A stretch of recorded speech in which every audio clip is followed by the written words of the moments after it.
তো নমস্কার বন্ধুরা, সবাইকে happy happy happy new year. সবাই ভীষণ ভালো আছো নিশ্চয়ই।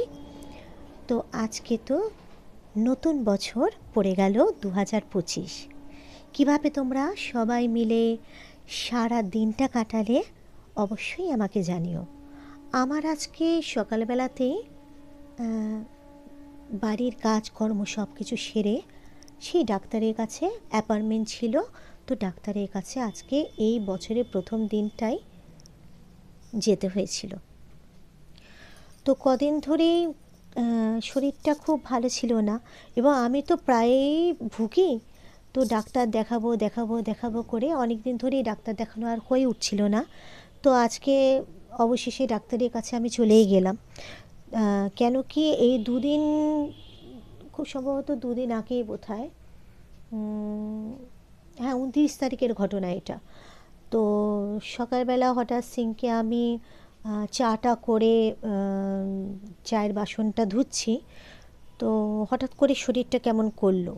তো বুঝতে পারছি যে আমি আমার বডিটা ছেড়ে দিচ্ছে। তো জাস্ট আমি বাবাইকে একবার শুধু চিৎকার করে ডাকলাম, বাবাই। তো বাবাই তো পড়াশোনা করছিল। তো প্রায়ই সময় ওর কি হয়, যখন ও ল্যাপটপে বসে ক্লাস করে বা এমনি এমনি পড়াশোনা করে, তখন ওর দু কানেই গোজা থাকে। তো সেদিন খুব ভালো যে ওর দুটো কানে গোজা ছিল না। তো আমি জাস্ট ওই একবারই বাবাই বলে ডাকলাম, তারপরে কি হলো জানি না। তো বাবাই যখন এলো তখন ও এসে তারপরে চোখে মুখে জল টল দিল। জাস্ট দেখলো ও দেখেছিল আমি মাটিতে পড়ে আছি সেন্সলেস হয়ে। তো যখন উঠলাম, ও তো একেবারে একা বাড়িতে। ওর বাবা তো এখনও ফিরতে পারেনি আর কি।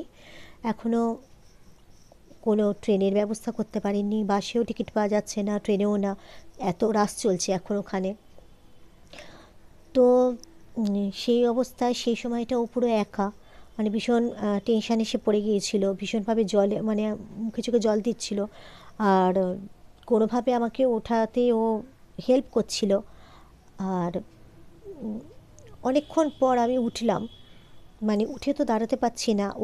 ও একার পক্ষে আমাকে ওই অবস্থায় আমি নিজেকে সামলাতে পারছি না, ব্যালেন্স রাখতে পারছি না। আর একদম রোগা, আমি তো রোগাও নই, ছোটোখাটো চেহারাও নয় আমার, যে আমাকে কোনোভাবে নিয়ে আসবে ভেতরে ঘরে, সেটাও ওর পক্ষে সম্ভব হচ্ছিল না। তো খুব ওর পক্ষে খুব ডিফিকাল্ট হয়ে গিয়েছিল সেদিন ব্যাপারটা আর কি, একেবারে ঘরের মধ্যে একা পড়ে গিয়েছিল বলে। তো যখন মোটামুটি একটু ঠিক হলাম, তখন আস্তে আস্তে করে বাবাইকে ধরে ধরে উঠে ভেতরে ঘরে এলাম। বাবাই আস্তে করে আমাকে শুয়ে দিল, প্রেশারটা মাপলো, এবং ওইখানে রান্নাঘরে ওই অবস্থাতেই তখন আমার হঠাৎ করে বাবুকে অদ্ভুত একটা পেইন, এরকমভাবে না মনে হচ্ছিল, বাবুকটা অদ্ভুতভাবে কিছু কামড়াচ্ছে, চেপে ধরেছে। তো তাতেও আরও প্রচণ্ডভাবে ভয় পেয়ে গিয়েছিল। সঙ্গে সঙ্গে দৌড়ে এসে সরবিটেট আমার থাকি ওষুধের বাক্সে, তো সঙ্গে সঙ্গে ও সরবিটেট নিয়ে এলো, আমার জিভের তলায় রাখলো। তখন তো সেভাবে অতটা আমার সেন্স অত কাজ করছিল না সেই সময়টা। তো তারপরে আস্তে আস্তে আমাকে ঘরে নিয়ে এলো, যখন মোটামুটি একটু ঠিক হলাম আমি। ম্যাক্সি চুল, ঘাড়, মাথা সব কিছু ভিজিয়ে দিয়েছিল, মানে ক্রমাগত জল দিচ্ছিল আর কি, যাতে আমি ঠিক হই। তো ঘরের মধ্যে নিয়ে এসে ও যখন আমাকে শোয়ালো, তারপরে প্রেশার মাপলো, তখনই দেখেছে প্রেশার আমার ওপরেরটা সেই সময়টা 150, নিচেরটা মোটামুটি হচ্ছে ওই 120 ওরকম হবে। তো নিশ্চয় ওই সময়টা আরও বোধহয় প্রেশারটা ছিল, যেই সময়টা এইরকমভাবে আমার ব্যাপারটা হয়ে গেল। তো ভীষণ চিন্তায় পড়ে গিয়েছিল। তো কিছুক্ষণ পর আমি আবার উঠলাম, শরীরটা ঠিক দিচ্ছিল না। তো এরকম প্রায়ই আমার ঘটে আর কি। তো ও অনেক দিন ধরেই বলছিল আমাকে ডাক্তার দেখাতে, অনেক দিন ধরেই না, বেশ এই করতে করতে অনেক মাসও হয়ে গেছে আর কি বলতে পারো। তো শেষবার যখন আমার ঠিক ছিল রীতিমতো পুরোপুরি যে ডাক্তার দেখাবো, আম, মানে সব ঠিকঠাক আর কি। তো সেই সময়টাই আমার দিদি হট করে মানে মানে আমার দিদি চলে গেল আর কি। তো সেই সময়টা তো কিছুই হলো না, পরপর আমার মাও চলে গেলেন। তারপর এত কিছু পরে আর হয়ে উঠলো না। মাঝখানে চোখের ডাক্তার দেখিয়েছি আমি আর বাবাই। তো আজকে ডাক্তারের কাছে গেছি, আজকেও প্রেশার মারাত্মক ছিল আমার। তো ডাক্তারবাবু যখন আমার প্রেশার নিচ্ছিলেন তখন আমি প্রেশার ওষুধ খাওয়ার পরেও এখন যেটা হচ্ছে, প্রেশার আমার কমছে না। তো ডাক্তারবাবু যখন আমার প্রেশার নিচ্ছিলেন, প্রথমে ওপরেরটা 160, নিচেরটা 110 এরকম উঠছিল। উনি অনেকবার করে 4-5 বার, তার বেশিবার আমার প্রেশার উনি নিচ্ছিলেন, আবার বসালেন। পরে 148, নিচেরটা এই 100 এরকম মতো উঠছিল। লাস্টে যখন উনি প্রেশার নিলেন তখনই 140 না 142 এরকম, নিচেরটা 100 এরকম মতো উঠলো। তা উনিও প্রচণ্ডভাবে চিন্তিত হলে ওনাকে যখন সব কিছু বললাম। তো এবার যেটা হয়, যেটার জন্য আমি কিছুতেই ডাক্তারের কাছে যেতে চাই না, এক গাদা টেস্ট আমাকে উনি এবার দিয়ে দিলেন। তো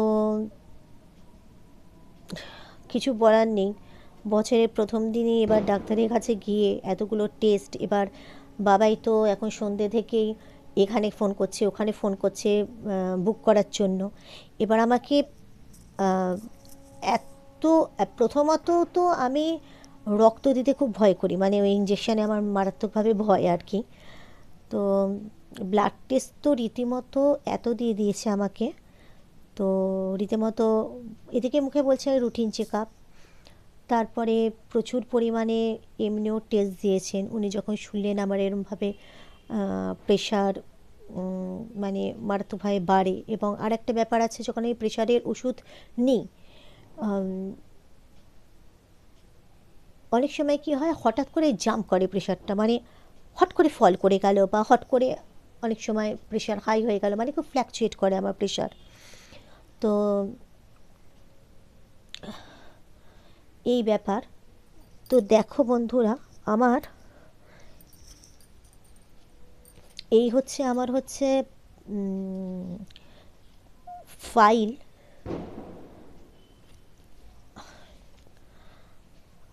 আর অ্যাকচুয়ালি এটা হচ্ছে আমার নার্ভের ডাক্তারের ফাইল আর কি। তো এই ফাইলটা আমি নিয়ে গিয়েছিলাম নার্ভের ডাক্তারকে। আমি ফার্স্ট আমার প্রবলেমটা আমি জানাই। তো নার্ভের ডাক্তারকে আমি ফার্স্ট জানাই আর কি।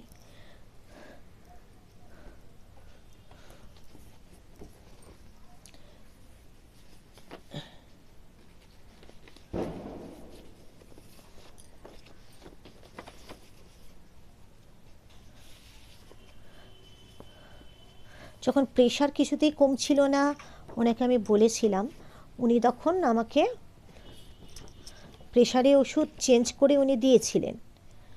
তো আমি কিন্তু কোনো রকমের প্রেশারের ওষুধ মানে সেভাবে কিছু আর তখন খাইনি। মানে যেটা পুরনো চলছিল সেটাই আর কি চলছিল আর কি, কোনো রকমের খাইনি আমি। তো আজকে আমার ডাক্তারবাবুকে দেখানোর পরে, আমার হাউস ফিজিশিয়ান আর কি, তেনাকে দেখানোর পরে তো আমি কিভাবে, ঠিক আছে,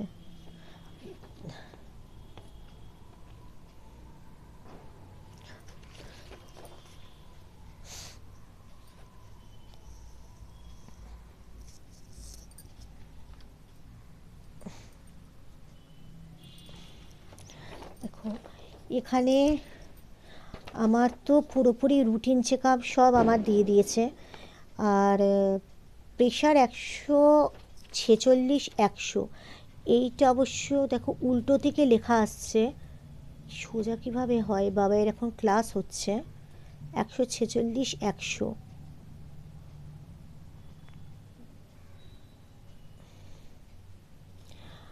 আর আমার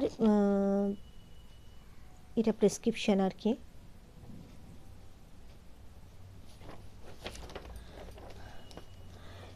এইখানে আমার সব রকমের ব্লাড টেস্ট দিয়ে দিয়েছে। এছাড়া আমাকে 24 ঘন্টা হল্টার মনিটর রাখতে বলেছেন। তারপরে ইকো দিয়েছেন উনি আমাকে। আহ, এছাড়া আমাকে একটা মাথার স্ক্যান করতে বলেছেন। আর বলেছেন মাথার স্ক্যানের থেকেও যেটা খুব দরকার, এটা আমাকে আগে নার্ভের ডাক্তারও দিয়েছিলেন, আমি খুব একটা তখন পাত্তা দিইনি। মাথার এমআরআই করতে বলেছেন একটা। তো আর এছাড়া মাথার এমআরআই ওটা তো মেডিকেল কলেজে, আগে যেমন এমআরআই আমি পুরো স্পাইনের করেছিলাম মেডিকেল কলেজে, সেটা করব। এবার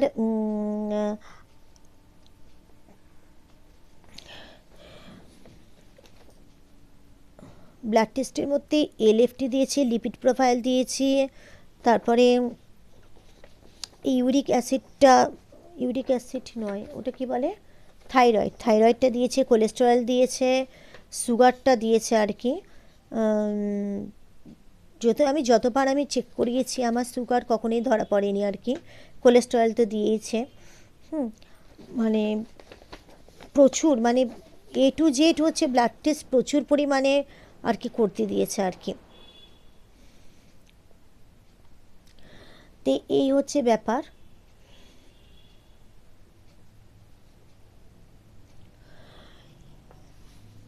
এবার কথা হচ্ছে যে আমাদের এখানে হল্টার মনিটর, এখানে আমাদের না হল্টার মনিটর হয়, ইকো হয়, হল্টার মনিটর হয়। এবার আমার একটা ব্যাপার হচ্ছে, প্রবলেম এটাই যে হল্টার মনিটর যে করব মানে 24 ঘন্টার জন্য, তা কোনো যদি লেডি ডক্টর যদি সেটা করেন তো ভালো, কেন কি নইলে তো আমার পক্ষে এটা খুব ডিফিকাল্ট করা। তা যাই হোক, তো বছরে প্রথম দিনে এরকম বড় একটা লিস্ট একটা মেডিকেলের আর কি, মানে সারা বছর কিভাবে যাবে জানি না। তো আর মাথায় এমনি পেইন হয় আমার, কি বলো তো, আমার মাথায় পেইন মানে কি বলতো, এমনি যে মাথা যন্ত্রণা, আমার তো সাইনাস আছে, মাইগ্রেন আছে। আর ওই ক্যালপল 500 খাই, 650 বাবাই দিতে চায় না, 500তে আমার হয় না, 650 আমাকে একদমই দেবে না। এই হচ্ছে ব্যাপার। আমার একটাই ব্যাপার যে আবার লাস্টে আবার লিখেও দিয়েছে নাকি, যখন বাবাই ওর বাবাকে প্রেসক্রিপশনটা ইয়েতে পাঠালো, ফোনে পাঠালো, ওখানে লেখাও আছে যে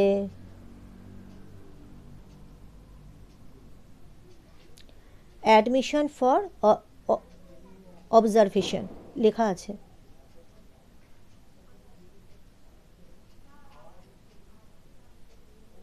মানে অ্যাডমিশনও করতে বলেছে হসপিটালে আর কি, সেরকম হলে।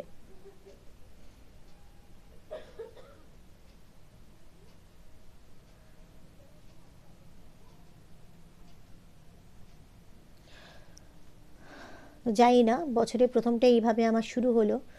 একটাই আমার চিন্তা হচ্ছে এটাই যে এতগুলো টেস্ট দিয়েছে, টেস্টের মধ্যে এবার ধরো ইকো বলো, হল্টার মনিটর বলো, এগুলোতে বা এই যে সিটি স্ক্যান বলো, এমআরআই বলো, যেটাই হোক, তো সিটি স্ক্যানে তো সবসময় সব কিছু ধরা পড়ে না। এই জন্য বাবাই বলছে দেখো মা, এমআরআইটাতেই সব কিছু ধরা পড়ে, তাই সিটি স্ক্যান আর এমআরআইয়ে কতটুকুই বা ফারাক হবে, তো টাকার আর কি, এজন্য এমআরআইটাই করাবো। তো ওটাই একটা চিন্তা যে যদি কিছু ধরা পড়ে, এই জন্য আমি এতদিন ধরে কোনো রকমের কোনো ডাক্তার দেখাচ্ছিলাম না। আজকে যে অজ্ঞান হয়ে গেছি সেজন্য আমি দেখাচ্ছি ডাক্তার তা না, কেননা এরকমভাবে অজ্ঞান আমি অনেকবারই হয়েছি। ধরো লাঞ্চ খেতে বসেছি, টেবিলের মধ্যে পাশে বাবাইয়ের বাবা আছে, বাবাই খেয়ে উঠে গেছে, তো হাজব্যান্ডের সাথে কথা হচ্ছে, কথা বলতে বলতে হঠাৎ করে ওই টেবিলের মধ্যেই, ডাইনিং টেবিলের মধ্যেই মুখ থুবড়ে পড়ে গেলাম। এরকম অনেকবার হয়েছে আমার, যেমন বাথরুমের মধ্যে একবার তো বাথরুমে বসেই পড়েছিলাম, মানে বসে পড়েছি। 70 লিটারে বালতি ছিল, আর সেটা ধরেও হয়নি, কলের মধ্যে প্রথমে মাথাটা ঠুকলো, এমনভাবে ব্ল্যাক আউট হয়ে গিয়েছিল আমার। হুম, তারপরে মাথাটা জোরে ঠুকে কলের মধ্যে, ব্যাস একেবারে সেন্সলেস বাথরুমের মধ্যে পড়ে গেলাম। এটাই যে বাথরুমের মধ্যে পড়ে কিছু হয়নি। আরেকবার হয়েছিল, বাবাই সামনে বসে আছে, হুম, বাবাই সামনে বসে কিছু একটা কাজ করছিল, আমার এখন মনে নেই সেটা। আমি বাবাইয়ের সামনেই বসে আছি, বাবাইয়ের সামনে বসে আছি, বাবার সাথে কথা হচ্ছে খাটে, হট করে কথা নেই বার্তা নেই পড়ে গেলাম। তো এই জিনিসটা কন্টিনিউ চলছে, কিন্তু এরকম চলছে, চলেই যায়। কিন্তু এবার ব্যাপারটা হয়েছে, বাবাই আমাকে বলেছে এবার যদি ডাক্তার না দেখাও, মানে বাবাই রীতিমতো আমার কাছে কথা নিয়েছে। আর আমি ওই যে বলেছি বাবার কথা ফেলতে পারি না। আর সত্যি কথা বলতে কি জানো তো, আমি এটুকু জানি এটা ঠিকই যে আমি যদি মানে ডাক্তার দেখিয়েছি, তো আমি যে এই যে টেস্টগুলো করব, কিছু না কিছু তো নিশ্চয়ই বেরোবে, নইলে এরমভাবে যখন তখন এরমভাবে হঠাৎ করে সামনেটা অন্ধকার হয়ে যায় কেন, ব্ল্যাক আউট হয়ে যায় কেন। সেদিন রাস্তাতে বেরোলাম, রাস্তাতেও হচ্ছে ভীষণভাবে মানে যেন মনে হলো বোধহয় আমার প্রেশারটা ফল করেছে, কেননা প্রেশারটা খুব হাই ছিল, প্রেশারের ওষুধটা খেয়েছিলাম। তারপরে তো দোকানে বেরোলাম আমি বাবার সাথে, তা বাবাই তো খুব নার্ভাস হয়ে গেছিলো রাস্তার মধ্যে। তা মিষ্টির দোকানে বসলাম গিয়ে, তারপরে আর চলতে ফিরতে পারছি না। বাবাই তো খুব টেনশানে পড়ে গেছে, বকাবকি করতে শুরু করেছিল রাস্তায়, যে তোমাকে নিয়ে আমি আর কোনো দিনে বেরোবে না মা, এরমভাবে তুমি যখনই বেরো মাঝে মধ্যেই তুমি অসুস্থ হয়ে যাও রাস্তাঘাটে। তাই এই জিনিসটা অবশ্য ঠিক না, এটাও ঠিক, ও প্রবলেমে পড়ে যায় আমাকে নিয়ে। তো বাড়ির মধ্যে এই জিনিসটা প্রায়ই হয়, যে রান্নাঘরে ধরো কাজ করছি বা অনেকক্ষণ ধরেই ধরো কাজ করছি, কি হয় যে আমাকে ধরাধরি করে নিয়ে ওরা চেয়ারের মধ্যে বসালো, তারপরে সব কিছু অন্ধকার। আর একটা যেটা হয় যে আমার খুব সাফোকেশন হচ্ছে, মানে আজকাল কি হচ্ছে বলতো, একটা আজকাল বলে না, এটাও অনেক দিন ধরে সিমটম। আর একটা হচ্ছে কি বলতো, নিঃশ্বাস নিতে পারি না, নিঃশ্বাস নিতে আমার খুব কষ্ট হয়, মানে সেই মানে নিঃশ্বাস নেবো তো এখানটা একটা চাপ লাগে, তখন একেবারে পিঠ সোজা করে এই জিনিসটা আমার, এই অবস্থাটায় হয় আর কি। উঁচু বালিশ তখন শুতে হয় আমায়, অনেক সময় রাত্রিবেলা ঘুম আসে না যখন, তখন এটা হয়, মানে ছটফট করি, নিঃশ্বাসটা আটকে যায় আমার, আমি ঠিকমতো নিতে পারি না, অনেক সময় বসে বসে নিঃশ্বাস নিতে পারি না, এই কষ্টটা হয় আমার। তো এখন কোথা থেকে কি হচ্ছে, এটাই হচ্ছে কথা। আর অবশ্যই এই সব টেস্টগুলো যখন আমি করব, কিছু না কিছু তো নিশ্চয়ই ধরা পড়বে। কিন্তু সবচেয়ে যেটা আমার চিন্তার কারণ কি জানো তো, কিছু ধরা পড়া মানে হচ্ছে ডাক্তার তো এবার অ্যাডমিট করে নেবে আমাকে। তো আর অ্যাডমিট করা মানেই হচ্ছে আমার সংসারটা অচল, আমার সংসারে মানে আর কি বলবো, আমার ছেলেকে, আমার হাজব্যান্ডকেই কষ্ট করে চলতে হবে। কেন কি আমি কারুর সম্বন্ধে কোনো খারাপ বলছি না, কিন্তু আরও যে পার্সন আছেন আমার বাড়িতে, তিনি যতই অ্যাক্টিভ হন না কেন, থাকুন না কেন, তিনি কোনোভাবে কোনো সহযোগিতা করবেন না বা কোনো হেল্প করবেন না।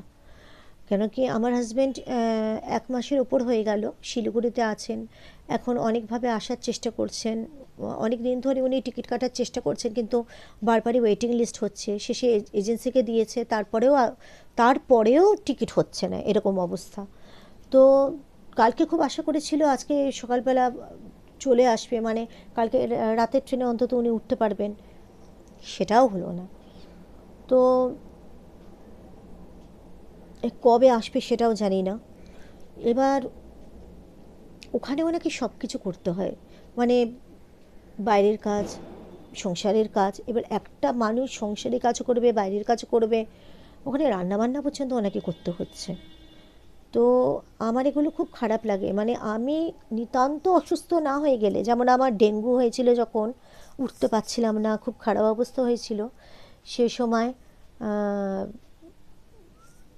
উনি সেই সময় খিচুড়িটা করতেন, সেই সময় ওনাকে করতে হতো, তাও আমি যেটা আমাকে ধরে ধরে নিয়ে গিয়ে বসাতো, যখন টেবিলে বারণ করতো আমি পারতাম না, শরীর দিত না, তাও আমি ওই পেঁয়াজ বলুন, গাজর বলুন, টমেটো বলুন, কেটে কুটি একটু দিতাম, আবার একটু বিশ্রাম নিতাম, হাঁপিয়ে যেতাম, শরীর দিত না। কেননা ডেঙ্গু যাদের হয়েছে তারা নিশ্চয়ই জানেন যে কতটা দুর্বল হয়ে যায় একটা মানুষ। তো আমার প্লেটলেট তো ভীষণভাবে নেমে গেছিলো, পড়ে গেছিলো। ডাক্তার তখনই বলেছিল যে, এই ডাক্তারের আন্ডারেই ছিলাম, সে তখন বলেছিল যে অ্যাডমিট করতে হসপিটালে, কিন্তু আমার ওই হসপিটালে যেতে মারাত্মকভাবে ভয়, বরাবরের খুব ভয়। তো প্রত্যেক দিন আমাকে ওই রক্ত নিয়ে যেত, রক্ত নেওয়ার যা ভয় মানে, কিন্তু সেই সময়টা ওই রক্ত নেওয়ার ভয়টা আমার তখন ফিল হতো না, মানে সারা শরীরে এত যন্ত্রণা তখন যে ছুঁচ ফোটানোর ভয় মানে সেই যে লাগাটা, ছুঁচ ফোটাচ্ছে সেই যে কষ্টটা, সেটা তখন ফিল করতাম না আমি। তখন সারা শরীরে যা যন্ত্রণা ছিল। তো নেহাত এইরকম একদম অসুস্থ না হলে আমি ওনাকে দিয়ে কিছু করাই না। তো সেখানে আমার খুব খারাপ লাগছে, ওনারও খুব কষ্ট হচ্ছে ওখানে। কেন কি, ওনার সাথে ওনার মা আছেন, কিন্তু শুনতে খারাপ লাগলো, এটা ফ্যাক্ট, উনি কিছু করবেন না, উনি কিছু করেন না। উনি অ্যাক্টিভ আছেন, কিন্তু তারপরেও তার ছেলেকে কিছু হেল্প করবেন না। তার ছেলেই হাত পুড়িয়ে রান্না করবে, রান্না করে নিজে খাবে, মাকে খাওয়াবে, বাইরের কাজও করবে। তাও যদি উনি অসুস্থ হতেন তাও একটা কথা ছিল, রীতিমতো অ্যাক্টিভ আছেন, সুস্থ আছেন। এবং উনি আমার মানে উনি এই বাড়িতেও উনি এটা মানতে চাইবেন না। আমাকে বলেন উনি যে, তুই তো ইয়াং, তোর আবার অসুস্থতা কী? মানে আমি অজ্ঞান হয়ে গেলেও উনি একটা কথাই বলেন, রান্নাঘরে এসেও উনি এই কথা বলেন। যখন দেখেন আমি অস্থির হয়ে যাচ্ছি, অজ্ঞান হয়ে যাচ্ছি, এরকম অবস্থা, তখনও বলে, আজকে কি আর রান্নাটা তুই করবি? আর তুই তো ইয়াং, আমাকে বলেন উনি, তোর আবার অসুস্থতা কী? তুই অসুস্থ এটা আমি মানিই না। তুই এখন বাচ্চা, তুই অসুস্থ হলেও কোনো ব্যাপার না, আমি এটা মনেই করি না তুই অসুস্থ। আর আমি তখন ওনাকে বলেছি, আমি আমার বয়স এখন অতটাও অল্প না, কিন্তু তোমার থেকে আমার বয়স অল্প বলে আমি অসুস্থ হব না? আমার শরীরে কোনো কষ্ট নেই? আমার শরীরে কষ্ট থাকতে পারে না? আমার সারা শরীরে যে এত নার্ভের পেইন, এত যন্ত্রণা, তার মধ্যে আমি কাজ করি মনের জোরে, মানে না, বাচ্চা মেয়ের আবার কষ্ট কিসের? এই হচ্ছে ওনার ব্যাপারটা, মানে জল গড়িয়েও উনি খাবেন না। তা এইটাই আমার একটা চিন্তা, যে কি বলবো, মানে কিছু যদি আমার বেরোয় তাহলে তো আর কি, ভাগ্যের হাতে সব কিছু ছেড়ে দেবো। কেননা আমার দিদিও তো সব কিছুই করতো, দিদি স্কুলেও চাকরি করতো, যেটা আমি করি না। আর আমার দিদি তো সংসারের প্রতি খুব মায়া ছিল, সব কিছুই আগলে রাখতো, সব কিছু দেখে রাখতো, দোকান বাজার থেকে আরম্ভ করে, মানে স্কুল থেকে ফেরা পথে দোকান বাজার থেকে আরম্ভ করে সব কিছু, হিসেব নিকেশেও পর্যন্ত, মানে এই যে হিসেবের খাতা লেখা, সেটাও দিদি, মানে যেটা আমার হাজব্যান্ড করেন সংসারে, হিসেবটা লেখা হিসেবের খাতায়, সেটা আমার দিদি দিদি দিদি করতো। চলে গেল, কারোর জন্য তো কিছু আটকায় না, এটাই হচ্ছে কথাটা। কি বলবো আর, মানে বছরের প্রথম দিন এই সব কথাগুলো তোমাদের সাথে শেয়ার করছি, আমার অসুস্থতা নিয়ে তোমাদের সাথে আমি শেয়ার করছি, এটাই। যাই হোক, 2025 সাল পড়ে গেল, আজকে 1 তারিখ। তো তোমরা সবাই ভীষণ ভালো থাকো, সবার সব মনের ইচ্ছে পূর্ণ হোক, সবাই ভীষণ আনন্দ করো, ভীষণ ভীষণ ভীষণ খুশি থাকো, যে যেখানে আছো সবাই ভীষণ ভীষণ ভালো থাকো, সবাইকে ভালো রাখো, সবাইকে ভালোবাসো, হাসি খুশি থাকো, এটাই বলবো। সবার সব আশা ইচ্ছা পূর্ণ হোক, স্বপ্নগুলো পূরণ হোক। সবার আগে একটা কথা, যেটা সুস্থ থাকো। মানে আমার তো এই প্রথম দিনই ডাক্তারের কাছে গিয়ে এত বড় একটা এই লিস্টে আছে তরিয়ে দিয়েছে না, এই প্রথম দিনই আমার মানে একটা ভয় ঢুকে গেছে ভেতরে। যাই হোক, এই ব্যাপার। হ্যাঁ, আর কি বলবো, তোমরা সবাই ভালো থাকো, এটাই বলবো। নিজের খেয়াল রাখো, সাবধান থাকো, সতর্ক থাকো, আর শরীর ঠিক রাখো।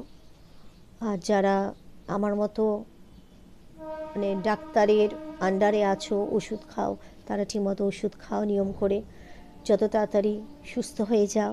2025 যেন ভীষণ ভালোভাবেই সবার কাটে, যেভাবে 2024টা আমি জানি না, সবার কিভাবে কাটলো, কেন কি 2024টা আমার জীবন থেকে তো অনেক কিছু কেড়ে নিল। আমি চাই না 2025টা আর আমার জীবনে কিছু খারাপ কিছু দিয়ে যাক। 2024 আমার জীবনে কিছুই ভালো দেয়নি, আমার জীবন থেকে কেড়ে নিয়েছে অনেক কিছুই। তা তোমরা সবাই ভালো থেকো, সুস্থ থেকো, এই বলে আবারও হ্যাপি নিউ ইয়ার। তোমাদের সবাইকে ভীষণ ভালোবাসা দিলাম, এই বলে আজকের ভিডিওটা আমি এখানে শেষ করলাম। কেমন? টাটা।